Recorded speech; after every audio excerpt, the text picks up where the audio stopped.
El Circuit Ricardo Tormo y la Diputación Provincial de Valencia han presentado las ayudas al motociclismo y automovilismo con el objeto de facilitar la progresión de los pilotos más jóvenes.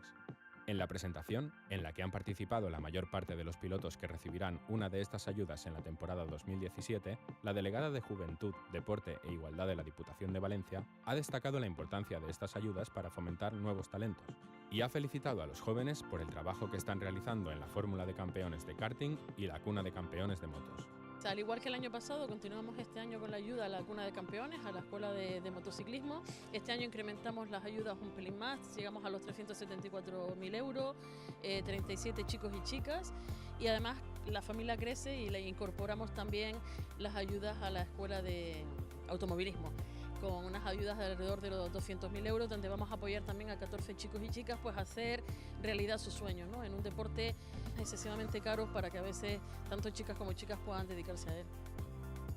El piloto de Moto3, Aaron Canet, ha actuado en representación de todos los pilotos y ha señalado que estas ayudas acercan a los jóvenes un poco más a su sueño de ser pilotos.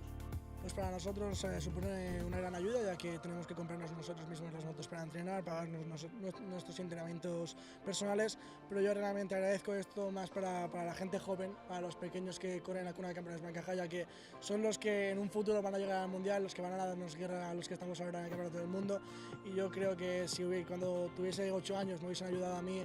hubiese dado muchísimas gracias como estoy dando ahora mismo, pero yo doy gracias por ellos, ya que no tienen mucho voto ahora mismo, pero seguro que lo hacen muy bien. Además, los pilotos han enviado un aplauso de homenaje en recuerdo al recientemente fallecido campeón del mundo de MotoGP 2006, Nicky Hayden. En 4 ruedas, el piloto de Fórmula 3 Eliseo Martínez se ha mostrado muy agradecido a este tipo de ayudas que hacen posible afrontar gastos que de otra forma no podrían ser afrontados. La verdad que estoy muy agradecido con estas becas, porque la verdad que el automovilismo es un deporte muy caro y nada, gracias a estas ayudas mucha gente puede seguir peleando por sus sueños y yo, por ejemplo, sin estas ayudas ahora no podría estar haciendo lo que hago y estoy tremendamente agradecido.